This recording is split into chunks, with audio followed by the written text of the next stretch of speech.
Friends, Google ஷீட்டோட today நம்ம எதை பத்தி பார்க்க போறோம்னா கவுண்ட் ஏ, கவுண்ட் பிளாங்க் அப்படிங்கிற மூணு கவுண்ட் ஃபங்க்ஷனுக்குள்ள டிஃபரன்ஸையும் இந்த மூணு ஃபங்க்ஷனும் எப்படி ஒர்க் ஆகுது அப்படிங்கறத பத்தியும் பார்க்க போறோம். இப்போ வாங்க வீடியோக்குள்ள போலாம்.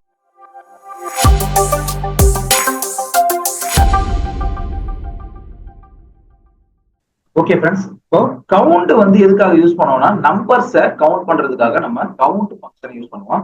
அதே கவுண்ட் ஏ பாத்தீங்கன்னா நம்பர்ஸ் பிளஸ் லெட்டர்ஸ் டெக்ஸ்டையும் கவுண்ட் பண்ண முடியும்.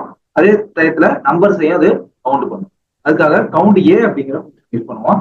கவுண்ட் பிளாங்க் எதுக்காக யூஸ் பண்ணுவோம்னா கவுண்ட் பிளாங்க் எங்கெங்கெல்லாம் பிளாங்க் இருக்குதோ அதை மட்டும் கவுண்ட் பண்ணி நம்மளுக்கு காட்டுறதுக்காக யூஸ் பண்ணுவோம். ஸோ வாங்க எப்படி யூஸ் பண்றது அப்படின்னு சொல்லிட்டு பார்க்கலாம். அதுக்கு முன்னாடி நம்மளோட சேனலை சப்ஸ்கிரைப் பண்ணாம பார்த்துருக்கீங்கன்னா நம்மளோட சேனலை சப்ஸ்கிரைப் பண்ணிட்டு பக்கத்துல உள்ள பெல் ஐக்கானை கிளிக் பண்ணிக்கோங்க. அப்பதான் நம்மளோட கூகுள் ஷீட் டூல்ஸ் நம்மளால தொடர்ந்து பார்க்க முடியும். கூகுள் ஷீட் டூல்ஸ் தேவைப்படுற உங்களோட ஃப்ரெண்ட்ஸ்க்கு நம்மளோட வீடியோ ஷேர் பண்ணுங்க. அவங்களுக்கு யூஸ்ஃபுல்லா இருக்கும். இப்போ நான் ஐடி எல்லா டேட்டாவையும் ஃபில் பண்ணிக்கிறேன்.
ஓகே ஃப்ரெண்ட்ஸ், இப்போ நம்ம இதுல டேட்டாவை ஃபில் பண்ணியாச்சு. ஸோ இப்போ நம்ம ஃபர்ஸ்ட் கவுண்ட் ஃபங்க்ஷனை யூஸ் பண்ணலாம். கவுண்ட் ஃபங்க்ஷன் எதுக்காக யூஸ் ஆகுது அப்படின்னு சொல்லிட்டு பார்க்கலாம். இங்க இந்த ஐடி நம்பர் எல்லாத்துக்கும் கவுண்ட் ஃபங்க்ஷன் யூஸ் பண்றோம். ஓவராலா எத்தனை ஐடி இருக்கு பார்க்குறது ஈக்குவல் டு கவுண்ட்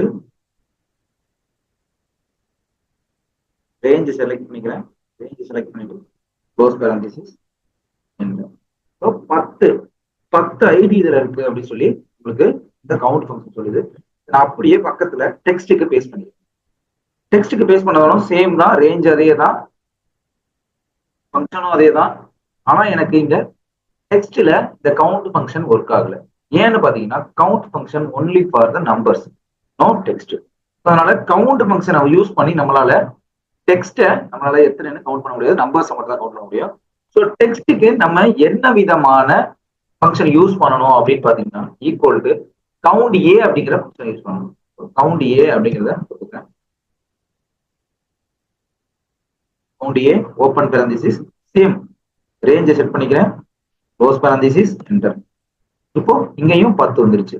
10 கவுண்ட் கொடுத்தும் 10 வந்துருச்சு. கவுண்ட் ஏ நம்ம டெக்ஸ்ட்டை ஃபில் பண்ணியும் கவுண்ட் வந்துருச்சு. இப்போ இதை அப்படியே நான் காப்பி பண்ணிக்கிறேன். இந்த ஃபங்க்ஷனை காப்பி பண்ணி இங்க அப்படியே நான் பேஸ்ட் பண்ணிக்கிறேன். இப்போ பாத்தீங்கன்னா இங்க எனக்கு இந்த ரேஞ்சை நான் செலக்ட் பண்ணிக்கிறதுனால வருது. ரேஞ்சை நான் சேஞ்ச் பண்ணிக்கிறேன். நான் மேல இருந்து காப்பி பண்ண சேஞ்ச் பண்ணிட்டு மறுபடியும் க்ளோஸ் பேரண்டிசிஸ் கொடுத்து எனக்கு போறேன். இதுல எனக்கு 6 தான் வந்திருக்கு. ஏன்னா மிச்சதெல்லாம் பிளாங்கை விட்டுட்டு மிச்சது எல்லாத்தையும் நம்மளுக்கு எத்தனை லெக்ல வேல்யூ இருக்கோ அதை மட்டும் தான் நம்மளுக்கு கவுண்ட் பண்ணி நம்மளோட கவுண்ட் ஏ ஃபங்க்ஷன் டெக்ஸ்ட்டுக்கும் வேலை செய்யும், நம்பர்ஸ்க்கும் வேலை செய்யும். இப்போ நம்பர்ஸ்க்கு வேலை செய்யும் போதும் அதே மாதிரி தான், அது பிளாங்கை கணக்கில் எடுத்துக்காது. எதுலாம் வேல்யூ இருக்கோ அதை மட்டும் தான் அது கணக்கில் எடுத்துக்கும். ஓகே, இப்போ கவுண்ட் பிளாங்க் எப்படி வேலை செய்யும்னு பாத்தீங்கன்னா நான் இதை இங்க ரிமூவ் பண்ணிடுறேன். ரிமூவ் பண்ணிட்டு equal to count blank count blank அப்படின்னு கொடுத்துருக்கேன். கொடுத்ததுக்கு அப்புறம் இதுல கவுண்ட் பிளாங்க் எப்படி வேலை செய்யணும்னா மறுபடியும் ரேஞ்சை செட் பண்ணிக்கிறேன். செட் பண்ணிட்டு க்ளோஸ் பேரண்டிஸ் கொடுத்துக்கிறேன். இதுல 4 ஐட்டம் பாத்தீங்கன்னா பிளாங்கா இருக்கு. நம்ம செலக்ட் பண்ண ரேஞ்சுக்குள்ள ஃபார்முலா ஒன்ஸ் பாத்தீங்கன்னா 1 2 3 4. இது கம்மியான வேல்யூ இருக்கிறதுனால நம்ம கையால கூட எண்ணி செக் பண்ணிக்கலாம், ரீசெக் பண்ணிக்கலாம். ஆனா இதே நீங்க ஒரு 1000 வேல்யூஸ்க்கோ 1000 ரூ போடும்போது நம்ம இப்போ கொஞ்சம் இந்த மாதிரி எண்ணி எல்லாம் நம்மளால கண்டுபிடிக்க முடியாது. கவுண்ட் பிளாங்க் ஃபங்க்ஷன் யூஸ் பண்ணி தான் நம்மளால கண்டுபிடிக்க முடியும். So count blank function use பண்ணி நம்ம எத்தனை பிளாங்க் இருக்கோ அந்த பிளாங்கை மட்டும் தனியா இதுல கண்டுபிடிச்சிக்கலாம். இப்போ கவுண்ட் ஃபங்க்ஷனை யூஸ் பண்ணி ஒன்லி நம்பர்ஸ்க்கு மட்டும் கவுண்ட் பண்றதுக்கு நம்ம கவுண்ட் ஃபங்க்ஷனை யூஸ் பண்ணிக்கலாம்.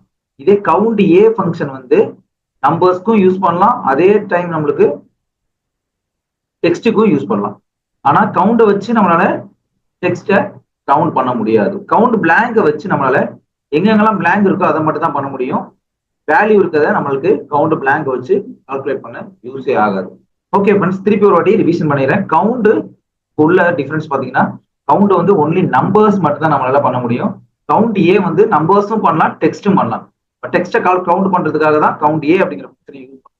கவுண்ட் பிளாங்க் வந்து நம்பர்ஸ்லயும் சரி டெக்ஸ்ட்லயும் சரி இதெல்லாம் இல்லாம எங்கெங்கெல்லாம் பிளாங்க் இருக்குதோ அதை கவுண்ட் பண்றதுக்கு நம்மளுக்கு கவுண்ட் பிளாங்க் அப்படிங்கிற ஃபங்க்ஷனை யூஸ் பண்ணுவோம். ஓகே ஃப்ரெண்ட்ஸ், இந்த வீடியோல 3 கவுண்ட் ஃபங்க்ஷனுக்குள்ள டிஃபரன்ஸை பார்த்தோம். ஸோ நம்மளோட சேனலை சப்ஸ்கிரைப் பண்ணாம பார்த்துட்டீங்கன்னா நம்மளோட சேனலை சப்ஸ்கிரைப் பண்ணிட்டு பக்கத்துல பெல் ஐகானை கிளிக் பண்ணிக்கோங்க. அப்பதான் நம்மளோட கூகுள் ஷீட் தொடர்ந்து பார்க்க முடியும். தேங்க்யூ.